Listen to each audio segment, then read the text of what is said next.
2, 1.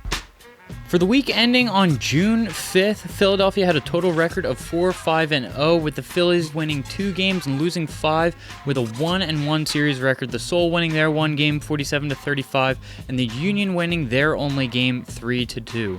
So much to talk about as always, so sit down, relax, and enjoy your ride here on The Orange Line.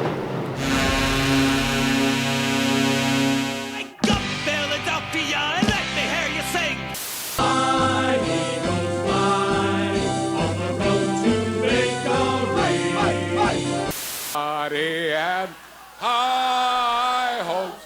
He had high hopes. Clap your hands, everybody, for Philadelphia 76. So welcome back to your weekly source of Philly sports, The Orange Line, Philadelphia's first and only 8 for 8 sports podcast. I'm your host, Docter PHd, here to bring you all of the news from the NHL, NBA, NFL, OWL, NLL, MLB, AFL, and MLS as it pertains to the city of brotherly love. So let's get right into it, starting with where we left off last week and going from worst to first. And the first thing that I want to say is I've never met a Kevin that I didn't like. And speaking of Kevins, the Philadelphia Flyers signed, they acquired the rights to Kevin Hayes from the Jets, I believe, on Monday. And I think that's pretty good. The reason I say that they acquired his rights is just because, he's going to be a free agent come July? I don't know. He's going to be a free agent at the end of the NHL year or whatever.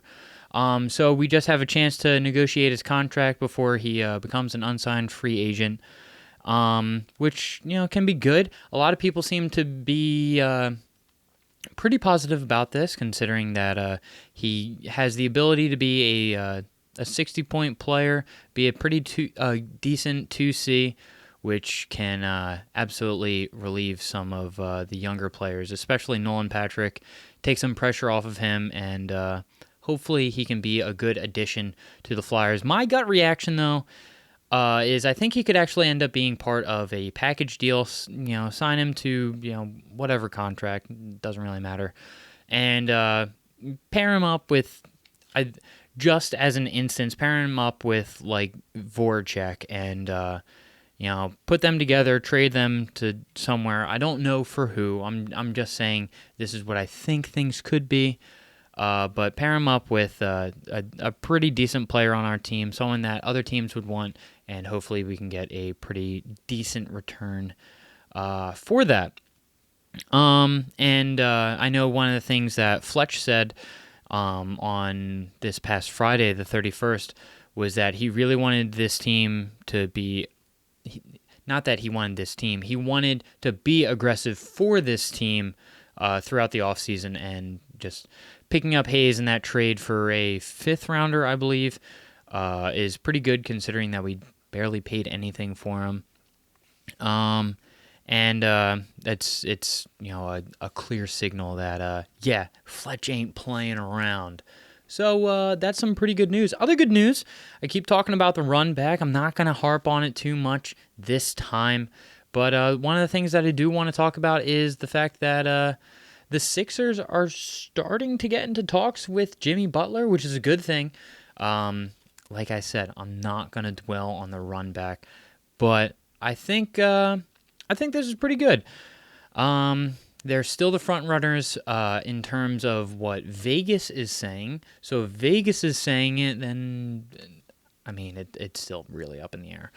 But I think that could be a good indicator of, what this team is looking for. And, the fact that talks have picked up within the past, couple of days or so is a positive sign. So hopefully, Jimmy Butler, if you hear this, please come back. I would really appreciate it. I know the city of Philadelphia would as well. Just like we would appreciate Tobias Harris coming back. Toby, don't think I'm forgetting about you. I absolutely want you back. But a little bit of news in that regard on Monday. the Sixers had, their pre-draft workouts with some of the people that are going to be taking part in the NBA draft, and one of them was Terry Harris, Tobias's younger brother, and I mean that doesn't really mean too much, I guess. I mean, it'd be cool if they could play together just for them, I guess. But the thing that I really liked is Terry said that Tobias said. I know a lot of whole, weird attachments there, but Terry said that Tobias said that he's always speaking, really positively about Philly, about the fans, about the Sixers, and about the community that we have here, which is, I mean, it's endearing, I guess. It's something that I say this a lot. It's something that I like to see, and that's the truth. I'm now realizing that I don't have any of the symbols up in the top left corner. I'm talking about the Sixers as of right now, but sadly, we're done with that. No more Sixers, huh? But we'll move on to the Eagles. If you're listening to this on Thursday, you would know that for the last day of OTAs, they didn't practice. Instead, Doug Peterson took them all out for a nice day of bowling and hopefully some ice cream afterwards, just because I know he really enjoys giving his players some ice cream.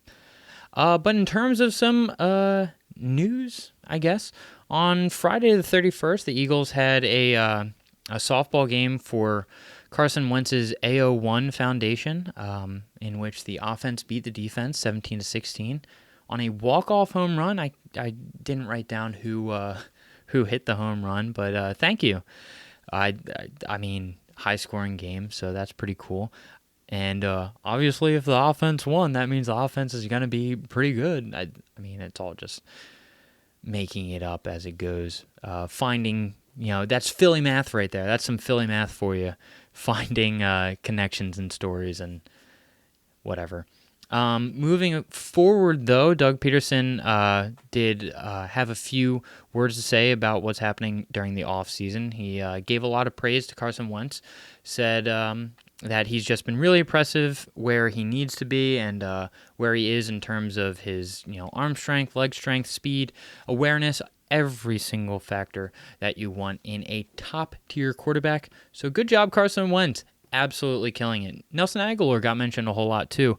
For having just a really good offseason. So, thanks, Aguilar. I appreciate that. And the last bit that I could really glean for, something to talk about for the OTAs was on Monday, I believe it was, a whole bunch of young defensive backs were, just doing their drills, going up against wide receivers and whatnot. And a lot of them were really surprised when they were up against Hassan Jackson, my boy. Just because he's just insane. He's so fast. He's so fast that he makes fast people look not fast. But I mean, my only takeaway from that is my boy D-Jax is feeling it. So, sticking with my favorite motto. That's what we like to see. And they're back, ladies and gentlemen. They are back. The boys, Philadelphia Fusion, are finally going to be back in action this week. I believe they're facing off against a team that will be mentioned later because I do the schedules at the end. But yeah, finally back. I've been missing some Overwatch League. It's going to be great. The lack of news really, it hurt. It hurt me deep inside. So the fact that they're back is pretty cool. There was a bit of news related to the Fusion, is their contenders team, Fusion University, which is pretty much like their minor league system, won the Contenders Atlantic Showdown, which just helped them move into Contenders Trials, which is going to be held this week, going into the weekend, I believe, in Korea. So good job for Fusion University. I know Elk is on the team. He's played in a couple of maps for the Fusion this season. But yeah, I'm excited. Another thing I'm excited about is Overwatch League Grand Finals happening in Philly. I've already talked about that. Going to be happening in the Wells Fargo Center on September 29th. And I think tickets are going on sale this week. Regardless, I hope to see you there because I am absolutely going to that. Cannot wait to see some top-tier play played at the highest level. Man, we're hitting all the points that I like to say today. One of the other teams that's in their offseason right now is the Wings. I've talked a lot about how there is also a lack of news in this regard, so I did some digging. I found some stuff that should be a little interesting. NLL has been taking a lot of notice of the Wings recently. Talked about Matt Rambo, I think 2 weeks ago. Last week they talked about Trevor Baptiste, and now they're starting to get recognized for some of the end-of-the-year awards. Let's go, boys! Matt Rambo is up for Rookie of the Year. He had 25 goals, 30 assists. That ends up being about 55 points, which put him second most in all of rookies. So good job to that. Hopefully our boy from Abington, my hometown, is going to walk away with it. Kyle Matisse, one of our bigger players on the team, is up for Transition Player of the Year. He had 127 loose balls, and of the 28 players that had at least 100 loose balls, Kyle Matisse ended up having 82 points in the season, which leads the second person by 51. So not quite as many loose balls. I think he was about like 8th or 9th in terms of loose balls won, but in terms of points and being that transitional player, he's one of the better. And not really a player, but Lindsay Meschiangelo. I'm always going to pronounce last names wrong. I say it every week.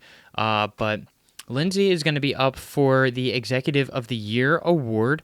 Pretty much led the resurgence of the Wings back in Philadelphia. Got a whole bunch of sponsors, did her job very well, and averaged about 11,000-ish fans at all the home games, which ended up being about 5th, I believe, in the NLL for average attendance, which is great. Love seeing people at those games. And then on Wednesday, I was enlightened to some news. I was not savvy to this, but there's going to be an expansion draft coming up. It's going to be set for July 9th. And it's going to be kind of like the NHL expansion when Vegas came in. Each team picks a few players, 11 to be exact, and they're going to be pretty much protecting those 11 players. Everyone else is open game, fair game, and the two teams are going to be Rochester and New York. So hopefully we get some new people, new teams, and we can stomp on them because that's what we love to do. We are Philadelphia, and we love beating up the new guys. They need to learn their place. I don't know. Very excited for Wings next season, though. Hopefully some of our bigger players are protected, most notably Kyle Matisse, Matt Rambo, Trevor Baptiste, all of these other great players on the team. I forgot to do, here, we'll do this as well. Boom, there's a logo. I keep forgetting to do that. I am so sorry for all of that. But we're done with the Wings, and we're moving on to the Phillies. The Phillies had a pretty, for lack of a better word, shite week.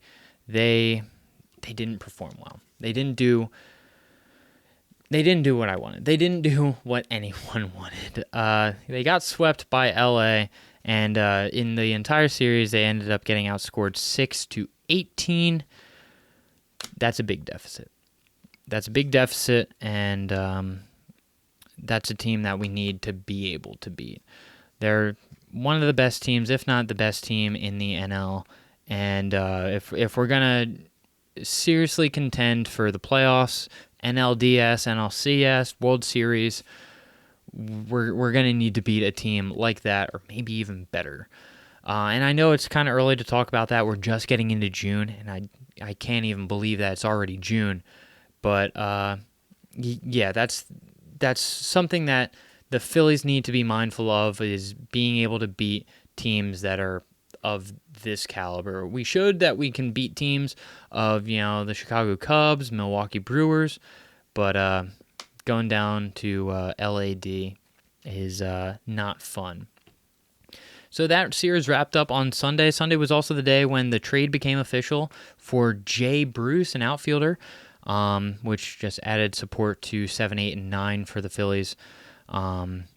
It's also nice to be able to have that relief, considering we aren't going to be having wife beater playing. I should say girlfriend beater playing on our team. Of course, Adubel Herrera.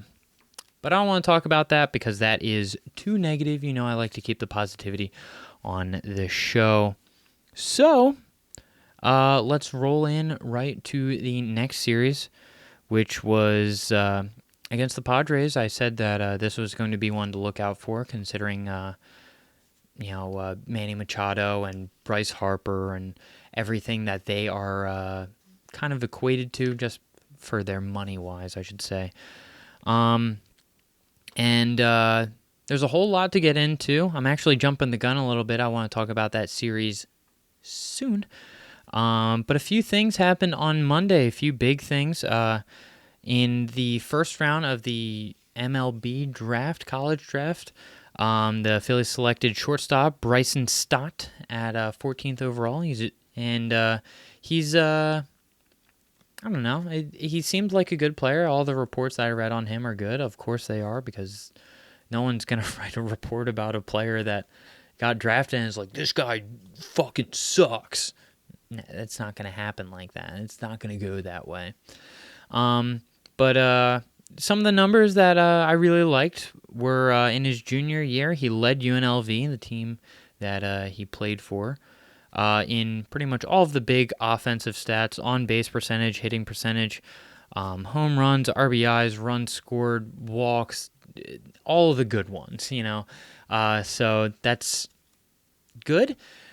I think the theme of this week is going to be an endearing fact. It's something that doesn't really mean anything as of right now, but it's helpful to see what the future can hold. It's like taking a look at Morgan Frost for the Flyers. I don't care about any of his stats, before the Flyers. I care about what he's going to do for us. Not right now, but as soon as he ends up making it onto the team.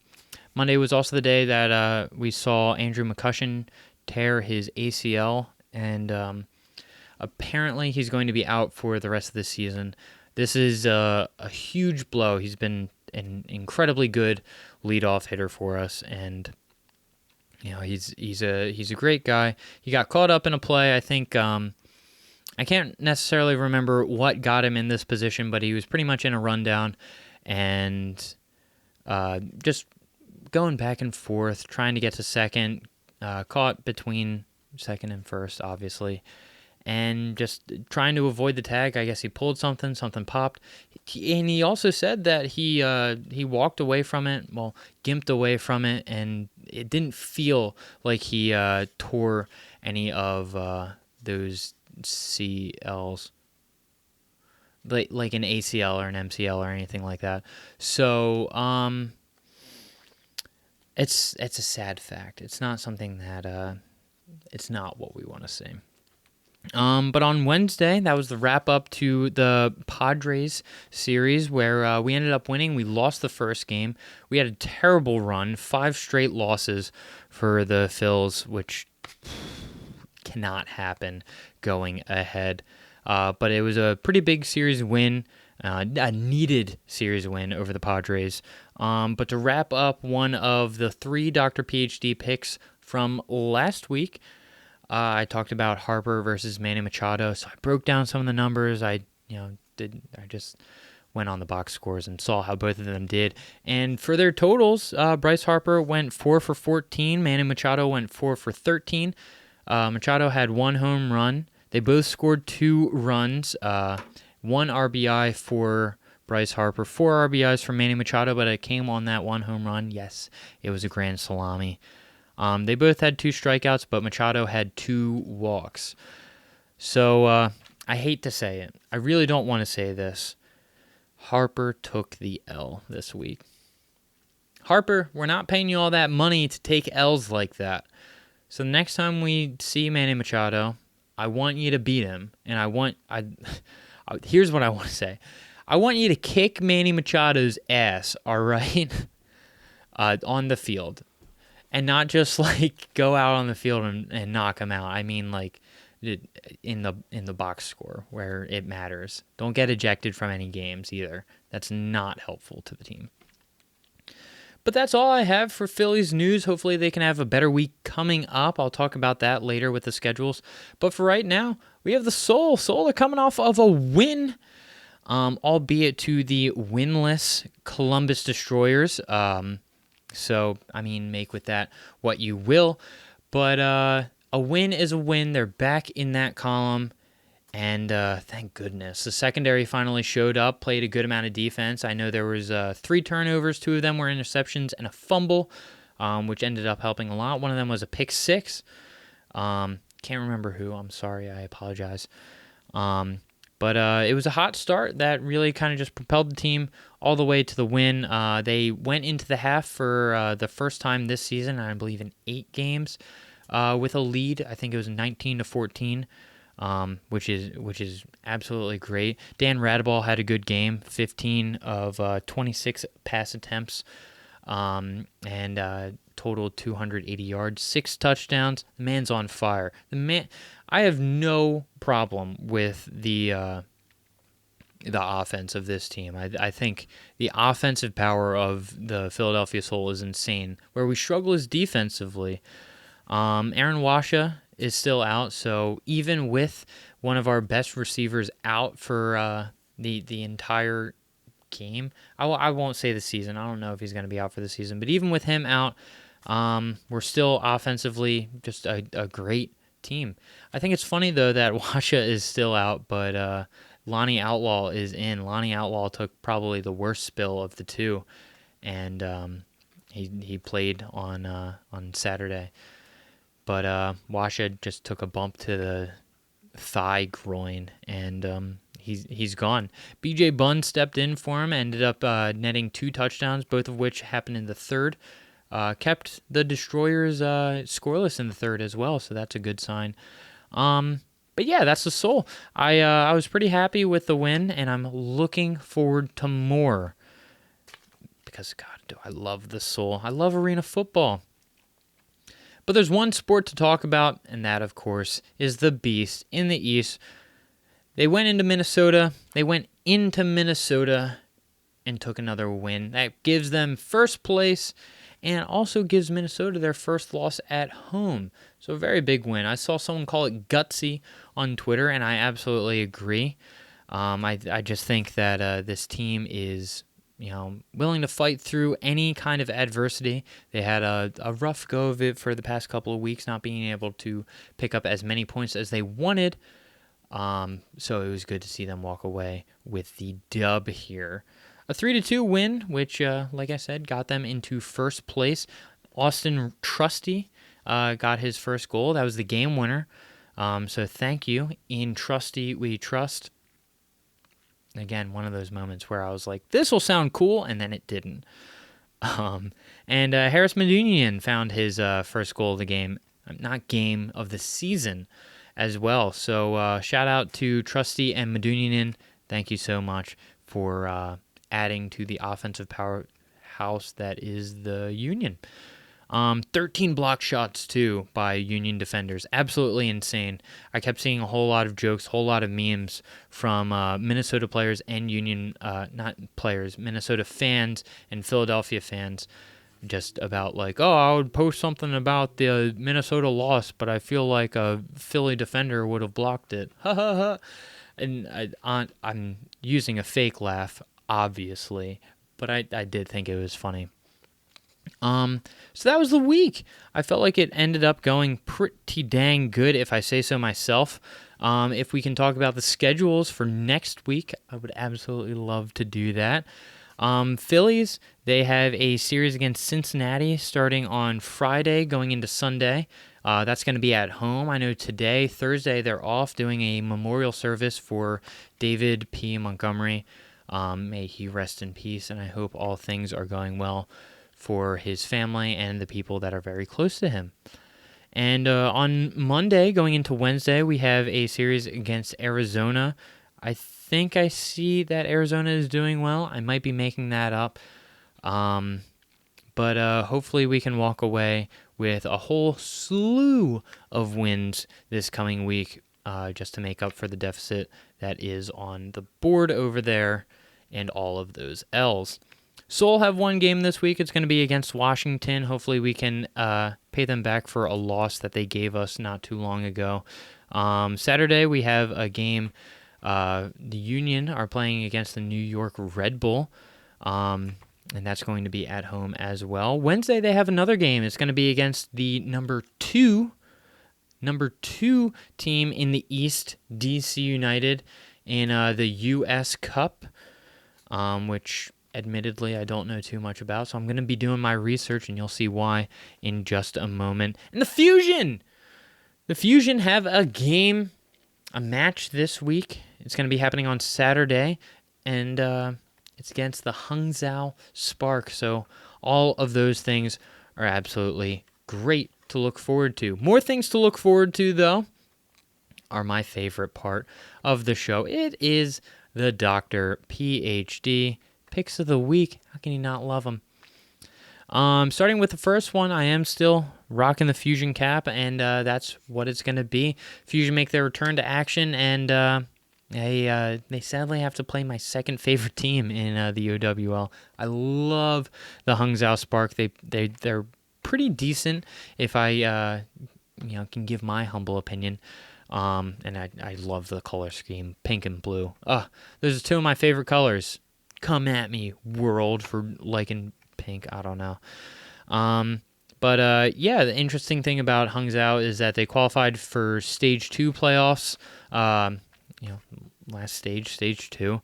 And overall, they actually have the same record as the Fusion. So it's going to be interesting to see these two teams match up side by side. Fusion a little bit on a slump, and it seems like Hangzhou is rising up. So hopefully we can stop that and we can rise up ourselves.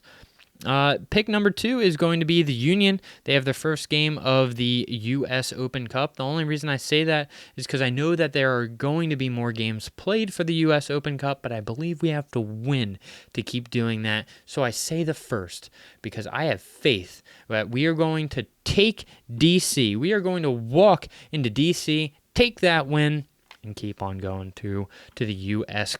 Open Cup. I believe we went to the finals last year, too. So shouts to that. Shouts to the Union. Let's hope that, not even hope, let's have faith that they are going to beat the second best team in the Eastern Conference. And the third one, like I said, I always make this one a bit rando, a bit off the beaten path, I should say.